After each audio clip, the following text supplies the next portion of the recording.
Rhythm in Poetry.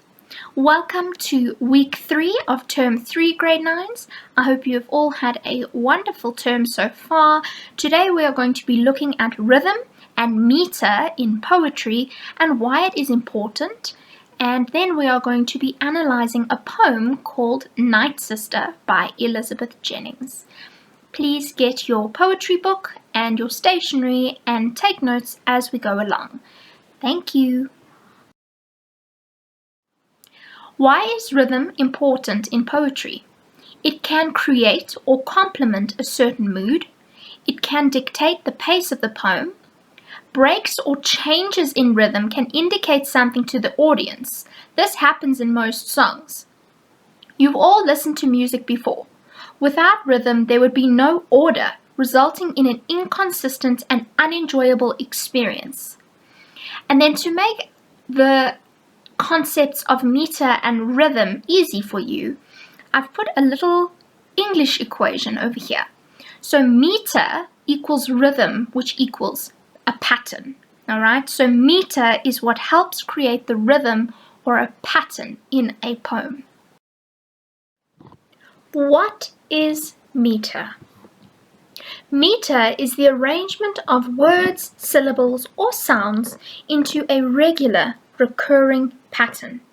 In poetry, it is the rhythmic pattern of stressed and unstressed syllables or beats. Rhythm is most commonly found in poetry, but it is also found in other literature like prose or drama. It is also commonly found in songs. The rhythm or meter of a poem can be analyzed through the number of lines in a verse, the number of syllables in a line, and the arrangement of syllables based on whether they are long or short, accented or unaccented. Rhythm is made up of meter, which identifies units of stressed and unstressed syllables. A syllable is a unit of written or spoken sound that contains one vowel sound. The sound is unbroken. It sounds complete or finished. Words are made up of one or more syllables. For example, a one-syllable word is dog. 2 syllables is driver. 3 syllables, remainder. 4 syllables, optometrist. 5 syllables, pronunciation. All right, you can see that the sounds are distinct and separate from each other. Stressed and unstressed syllables. There are 2 types of syllables in meter. A combination of these creates a rhythm in a line of poetry. The difference between the 2 is defined by the emphasis placed on the syllable. So stressed syllables are pronounced slightly louder and slightly longer. Unstressed syllables are slightly softer and slightly shorter. Types of meter. Rhythm implies that there are beats. These beats are also called metrical units. There are 5 metrical units in English, and I've listed them for you here. But today we are going to be focusing on the iamb, all right?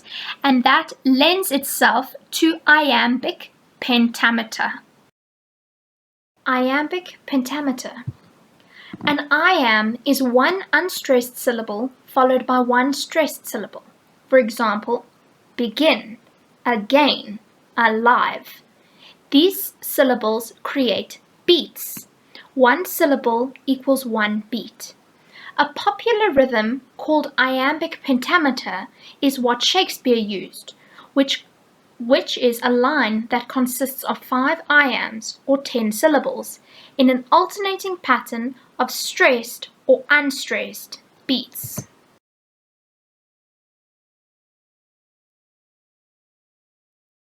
This is an example of poetry taken from Shakespeare's Sonnet 18 that shows you the stressed and unstressed syllables. So shall I compare thee to a summer's day, Thou art more lovely and more temperate. Rough winds do shake the darling buds of May, and summer's lease hath all too short a date. All right, so an unstressed syllable is indicated by the little symbol that almost looks like a U, and a stressed syllable is a little accent, almost like a mini slash. Notice the pattern that is formed: unstressed, stressed, unstressed, stressed, for 10 beats every line. There are 5 unstressed and 5 stressed syllables in each line. To remember it and be able to identify it, there is an easy way, and you just need to say it out loud. Here you can see we have 10 syllables in the little speech bubble, and you can see the unstressed are in lowercase and the stressed are in uppercase.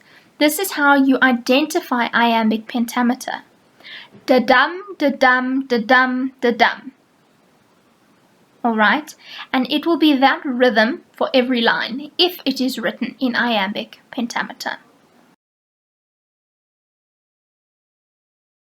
Now we are going to move to the poem, which we are going to look at is called Night Sister, and it is written by an English poet called Elizabeth Jennings. So Elizabeth Jennings lived from 1926 to 2001. And she was a British poet who wrote critically acclaimed poetry on a range of subjects, including religion, mental illness, and childhood. She was a member of The Movement, which was a group of poets and writers who achieved fame in the post-war period. They were known for their rejection of pretentiousness and their call for simplicity in writing. Jennings's early work favored simple language, an interest in form, and the use of rhyme and meter. The context of the poem. In 1962, Jennings suffered a nervous breakdown and spent some time in a psychiatric institute. During her time there, Jennings was given a room to work in by one of the sisters on the ward.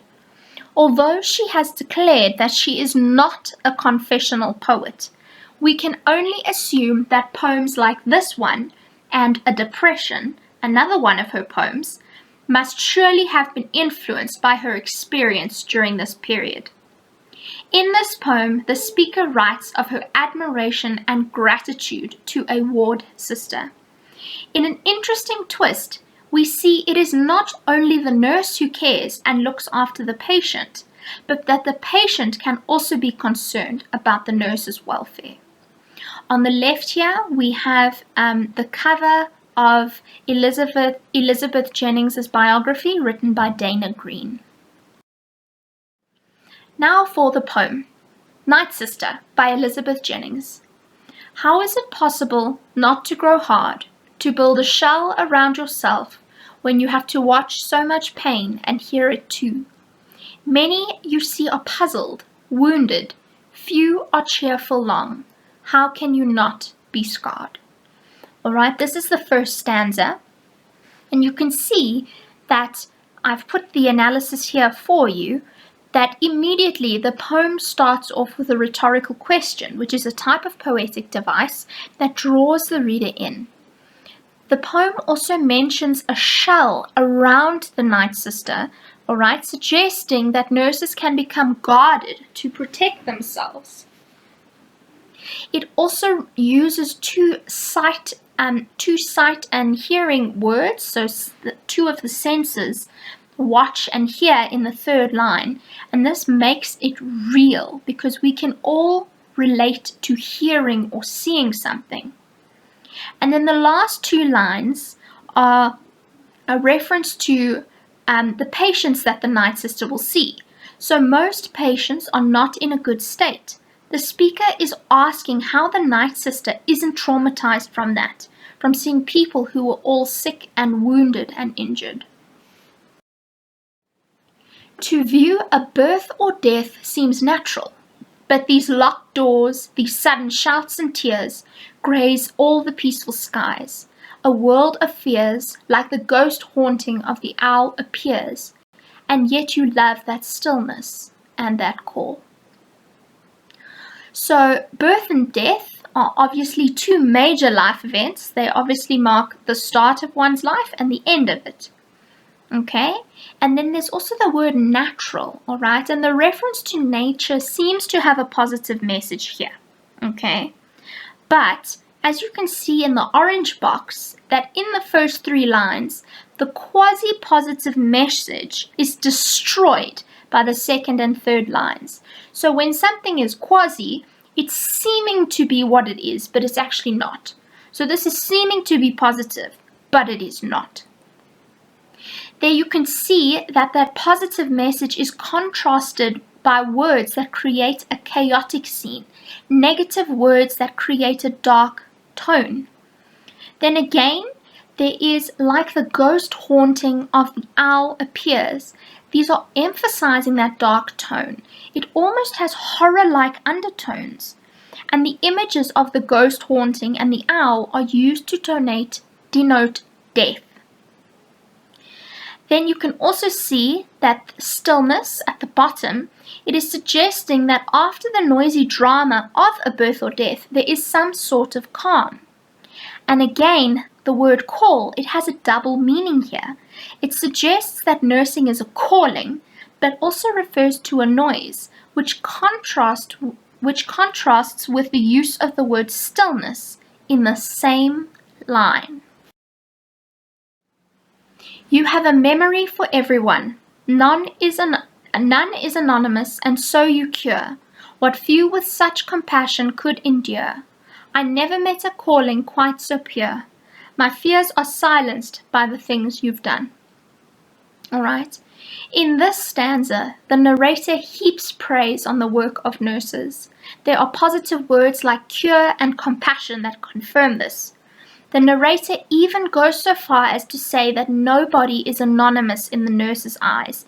They remember everyone. Then again, it returns to the idea of nursing as a calling or a vocation that only some people can do. Then there is the term pure, the word pure at the end of that line, and the term calling is closely associated with becoming a nun, and this is again linked to religion, especially the word pure. And as we learned in a few slides before this, we learned that one of the themes Elizabeth Jennings wrote on was religion. Then the last line of this stanza is the turning point of the poem. The poem up until this line has a fearful undertone, but here we see the speaker relinquishing this fear, and this is attributed to the actions of the nurses. Again, you can see there's another change with the personal pronoun my, and perhaps this line is a personal reflection of the poets. We have grown cynical and often miss the perfect thing. Embarrassment also convinces us we cannot dare to show our sickness, but you listen and we know that you can meet us in our own distress. Alright, so the narrator seems to draw themselves away from their own opinion by adopting the royal we, okay? Perhaps they being the speaker, are ashamed of the way society views illness. The use of the word embarrassment supports this argument. The last 2 lines return to the underlying theme of praising the work that nurses do, okay? But you listen and we know that you can meet us in our own distress. The last stanza has an element of confession in it, perhaps another personal reflection of Jennings. Here we have a summary. So language and imagery, the use of questions, the speaker is seeking answers. It's a direct address to the Night Sister. There's the use of metaphor, the shell, which is suggestive of protection, scarred, which is imagery of a wound and what it leaves behind. Locked doors, sudden shouts and tears could be a reminder the speaker is in a psychiatric ward. And then horror imagery, the ghost haunting and the owl. The use of the word pure has religious connotations. Then the tone. So while the poem has a generally positive message, much of the imagery gives it a bleak tone. The tone is also appreciative and complimentary. The themes and ideas that run through this poem include compassion for others and mental illness. The structure and form. Use of pentameter creates a calm, measured effect. The enclosed rhyme scheme could reflect her confinement in that psychiatric ward. The poem is written in free verse, and it contains enjambment which possibly reflects the turbulent lifestyle of a nurse. Some things to consider when you analyze the poem yourself. Now it is your turn. You need to complete the Night Sister Worksheet, which is Term 3, Week 3, which is where we currently are in English. This is provided on your English team. Please paste this worksheet into the poetry section of your book and ensure you complete it to the best of your ability. Remember that it is due to be submitted to Miss W on Thursday by 2 p.m. Thank you very much, grade 9s. I hope you enjoyed this video, and I look forward to our next lesson together. Thank you. Bye-bye.